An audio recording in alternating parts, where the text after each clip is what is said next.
Written in a natural, engaging style with a strong hook and smooth flow, after nearly 7 weeks of explosive courtroom drama, the defense team for Sean Diddy Combs dropped a bombshell move. They rested their case in less than 20. That's right, just 20 minutes after a marathon prosecution brought over 30 witnesses to the stand. Diddy's legal team quietly closed their side with almost no fanfare. This sudden and surprising decision sent shockwaves through the courtroom and left many wondering, what's the strategy behind such a swift exit? Could this be a sign that the defense feels confident they've already done enough, or is there something else going on behind the scenes? The answer isn't simple, but one thing's clear. This trial just took a dramatic twist that nobody saw coming. Instead of calling witnesses or putting Sean Diddy Combs on the stand, the defense leaned heavily on one key piece of evidence: a handful of private text messages. These weren't just any texts, they were personal conversations between Diddy and two women closely tied to the case, including singer Cassie Ventura and a woman identified only as Jane. The defense argued these messages reveal a very different story than the prosecution's, one where the encounters were consensual and the women were making their own choices, not victims trapped by coercion or manipulation. In court, one message stood out: Jane telling Diddy, "I always have fun," referring to their so-called hotel nights. This text became a centerpiece for the defense's claim that the women were willing participants, challenging the narrative of forced trafficking. Perhaps the biggest surprise came when Sean Diddy Combs chose not to testify in his own defense. Speaking directly to the judge, he made it clear, "It's my decision with my lawyers not to testify. Legal experts say this." But in order for him to, he either going to have to accept the challenger or up. Those are the only two options. I'm going to do my job as a communicator. Yeah, I'm going to communicate. I'm going to communicate. And a Kevin Hart, this way, what was what said.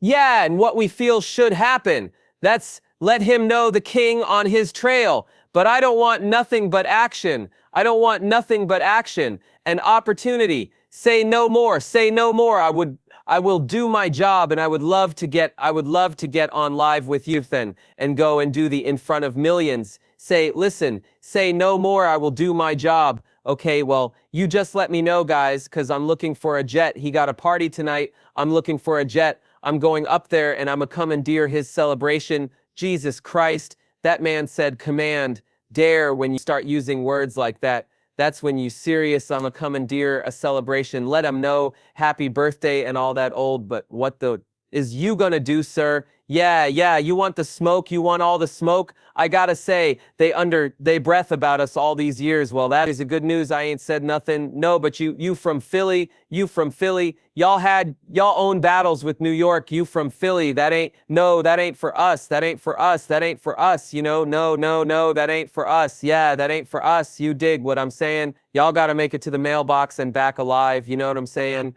We ain't, I got you. Yeah, that ain't for us, you know what I mean? But Atlanta versus New York, I'm the king down here. I'm speaking for the people down here. Don't go around me. Don't talk to nobody, but nobody want no smoke but me. You speaking for New York, bring on. Let's see who really got the guy. Action going. Let's see who really is this down here. Give me an hour. I'm about to get on the horn. Okay, about to take a shot. Yes, about to take a shot. I need to take me 1-2, gang. Yeah, take a shot. Hey, man. Hey, I love you. Yeah, well, I love you too, man. But it ain't about all that right now. Not right now. Hey, not right now. Because hey, I need action. Action. I'm doing this for you got a beef or something, man. Because I seen posts today where they were saying that you were supposed to be in, I guess, one of the Power, what's the name? I guess 2 of the actors on the show said that you were actually supposed to be on the show, and then they replaced you with Meth Man, and they weren't expecting it or something. That's not true, Vi. And we were executive producers on a different show outside of the Power universe. But no, man, me and 50, cool, I'm the only one who's not offended by his brass approach, and he's not offended by mine. So, we play rough, but we ain't no issue. Hey, what's happening, homie T, man? You know what I'm saying? You watching Hard Knock TV, you understand my homegirl. Bombay giving it to you West Coast style, Cali loving it, you dig that, and you heard it from the king, K-I-N-G period, except no substitutes, you dig now. We usually expect you, anyone's coming at you, that you won't come back, but I see that you, and what I've been reading is that you've changed your mentality, but how are you dealing with when like the 50 cents are coming at you? Well, I mean, honestly, man, like, to be perfectly honest with you, man, I gotta deal with each situation as how he come out of the person's mouth. You can misinterpret songs, lyrics, you know what I'm saying? When you're being interviewed and someone asks you, how do you feel about this? I gotta I gotta take your verbal rather than listen to your lyrics and jump to a conclusion. And when I heard him speaking on it, he said he wasn't talking about me. You know what I'm saying? He and me and 50 always had a decent rapport, you know, it was never nothing negative. So, and like he said this in conversation at the same time. He say, man, he's never had a problem with saying people's names when he's speaking on them. And like that's not like 50. If he going at somebody, he usually say their name and make it known. It's usually not ever whether or not, you know what I'm saying? And so I think that it's just unnecessary to jump to a conclusion and, you know, create an issue where there is none.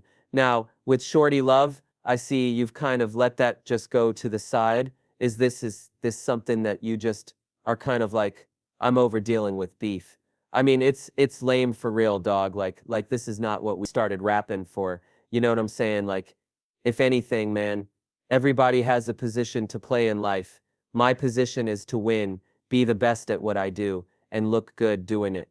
You know what I'm saying? Other people's in position where their position is to hate. You know what I'm saying? They hate because they can't do what I do. They hate because they can't look as good doing what I do as I do. They hate because they ain't got as much money as me. They ain't as successful as me. So because of that hate from within, they spew negativity without, you know, on the outside.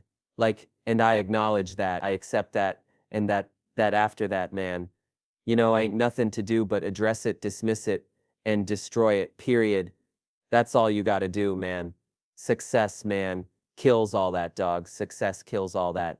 You know what I'm saying? At the end of the day, you can say what you want to say, homeboy, but still, where I'm at, you still where you at, Paul, ain't nothing going to change about that, homeboy. And I know you hate that, but I'm laughing. Like, what do you think?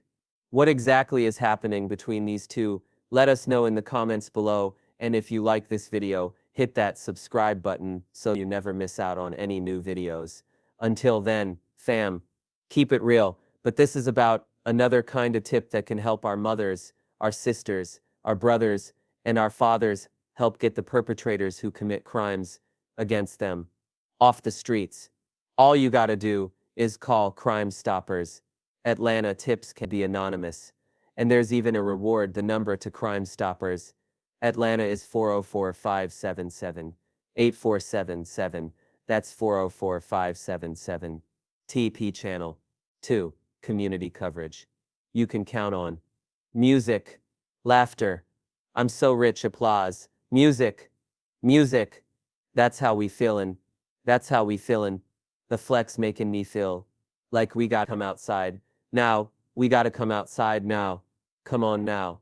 Come on, May. Playing with us. Heat, heat, music. What up, what up, what up, music.